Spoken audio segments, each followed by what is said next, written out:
foundered.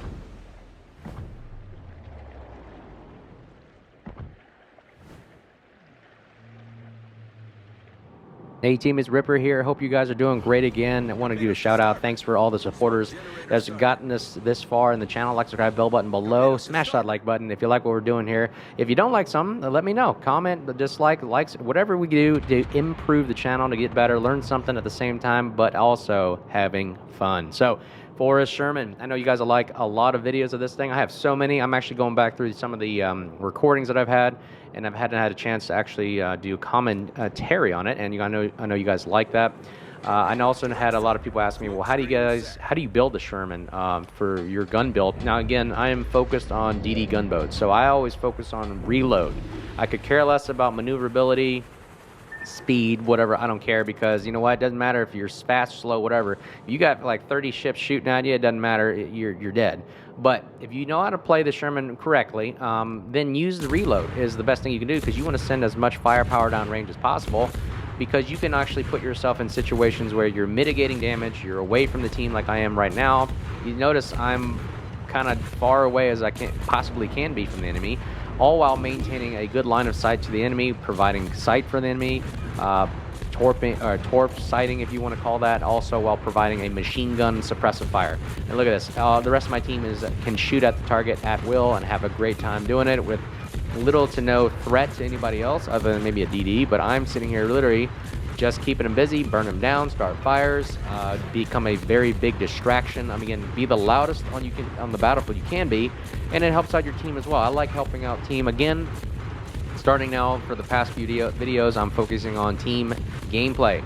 Here is a clear example of one right here, where you have 1, 2, 3, 4, 5, 6 teammates at Bravo, and what do? We focus on one ship at a time. I mean, I can't say enough how many times people like to go solo off and do their own thing, when actually teamwork really makes the dream work, and you actually focus on one enemy at a time, remove them from the battlefield. Now you have the advantage. In asymmetric warfare, you do not allow the enemy to have an advantage. I mean, that's just, Warfare 101. It's, again, same way with simulations, gameplay, whatever you guys do to play your clans, whatever. Use that simple strategies of, you never want to give the enemy the actual benefit or advantage. That's not how warfare is supposed to be. You're supposed to have a clear advantage and overwhelm the enemy, maximizing it, and that's how we here in the United States do it. So, anyways, focusing on the GK, notice how we withered away over about 100,000 damage right there, even with his heals and everything like that, and they're pretty much going to just destroy and melt him away. And that is exactly how you're supposed to do things right there. We're going to go ahead and just, again, maintain a good standoff so we can save our HP, because one of the downsides of the Sherman is it does not have there it is, RIP back to Porty, way to go. Anyways, going back, the Sherman doesn't have the benefit of heals, so that makes it very difficult in clan, ranked, and so forth. So you're going to have to really play wisely and smartly to conserve that damage. So now we're going to go ahead and focus on this Hindenburg. Sap shells are one of the greatest, I think, most pretty powerful weapon systems that we have in this game. I mean, look at it. It doesn't start fires, but it provides a lot of damage and has really improved pin angles. And that's one of the best things SAP is. It's really good against DDs and cruisers, as you can tell right there. I still like shooting a lot of the battleships and cruisers with HE and even DDs, because, man, HE is just deadly, starts fires. Especially with the rate of fire, you can see I got this thing down 1 second, and AR's kicked in a little bit. Go ahead and keep firing. Look at those arc angles. Another great thing about is arcing for the Sherman is really good at lobbing shells over those islands. Look how high that island is, and we're still getting shells over. And last shell gets the kill. RIP back to Porty. Hindenburg goes down. We've got 2 kills in only 7 minutes in the game. 67,000 damage. We got 2 of our team's kills. And pretty much, again, we have the advantage now. We have a 6-on-5 advantage. You want to maintain that advantage as best you can.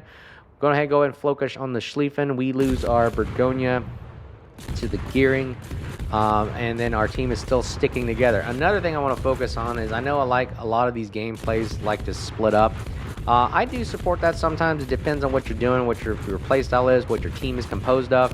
But I always find, again, the advantage is asymmetric warfare. If you have literally keep all your team together, like in real battlefields, we strength in numbers. That's why you see animals do it. They hunt wolfpacks, stay together. You actually give yourself an advantage despite the ships that you pick. I mean, more guns on somebody wins every day. So Notice the Schlieffen's getting shot at by 1, 2, 3, about 3 or 4 people right now, and he can't do anything about it. He can't shoot all of us at the same time. Look, he's shooting at me. He actually targeted a DD, which he has the least likely chance of hitting and doing any kind of significant threat while everybody else is firing at him. You got Napoli firing him, GK firing him, Salem maybe, me, I mean, and look, he's just melting away. And like I said, this is just a proven simulation of how doing this strategy actually works. And boom, RIP back to 40. He is down, 3rd kill of the game. And now we're going to go ahead and focus on the next target. All about calling out targets, focusing on them, and actually communication is key in any kind of warfare or kind of simulation. I think communication is very, very important. Without communication, even in just basic life, you know, I'm not going to go into, you know, basic things about life, about communication, like marriage. But also, you know, again, coordinating in clan battles, ranked, and so forth is really great to communicate and do the best you can to keep everybody together. I always improve that. And again, I applaud the gameplay that we're doing right now. Teamwork makes the dream work. I really, really want to applaud that in this team right here. You know, Moskva with the radar, GK pushing up, Salem with the radar, Napoli also keeping at bay. We lose to Salem, obviously had to run away for health purposes. But now, again, we're using everything we have to focus on killing out, getting this Shimakaze as best we can. All while there's also a gearing out there. They have a DD advantage, 3 against our 2. But again, if we focus and use our guns, maximizing our firepower to bear, we can actually remove 1 DD at a time. And that slowly gives us the advantage back and allows us to dictate how we play this on the battlefield. You notice their cruiser, their only cruiser is running away. Petro's running away, so we have no radar threat against us. And here we go. Let's see if we can get as many shots on target as we can, send as many shells down range, and usually wins the game. Gearing has nothing else he can do other than run, and bam, there it is. Nice shot on the Moskva, and using his radar and using his spotting ability to get him down. Oh, and here we go. Shimakaze, 777 health. It only takes a couple shells, ladies and gentlemen, to get him out of the game, and that will help us dramatically and remove spotting for their team. Boom, RIP. We get that last shell on target. RIP back to 40, and that is our 4th kill of the day. Can we get a Kraken? Let's try to go for it right now. Let's head straight for the Petro. Napoli's keeping the other team, the other Marceau at bay, all while our Summers in the top right corner, which is part of our strategy, I think, on our team, was to send one just to kind of give that decoy. If you send one decoy off, someone had RPF or whatever, whatnot, that would have distracted them, and I think that's why we did that. But again, keeping the bulk of your force together allows you to maximize the majority of the guns to bear. Again, we had a 6-3 advantage at Alpha, and their DDs couldn't come back in time to rescue them. Can't we get this Kraken right here? Going shots in the air, full send. Petro is healing, but you know what? Sap shells love eating the Petro right here. And let's see if we can get some on target. Ooh, that armor is actually pretty deadly. Actually, sap shells don't do very well because there's 50mm armor on that deck. And there we go. Oh, there was our Kraken. GK, good shot. And takes out the GK for us. And it looks like we've sealed the deal and won the game 4-1. Let me know what you think below. Smash that like button, like, subscribe, bell button below. Appreciate all the subscribers and support. We are on our way to 600, and we cannot thank you guys enough. We enjoy doing these things and learning something from it. I hope you guys learned something from it. Anything you can do to, or let us know to make us better, I'm all ears. And, you know, it's all about learning something every single day and doing the best you can with it, all while having a good time, a good attitude, and having a blast sailing ships, shooting ships, and having some fun with your team. Anyways, hope you guys liked that video. 4 kills right there.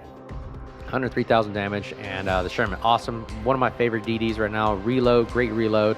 And until next time, you guys, be safe, and we'll talk to you guys soon. Cheers.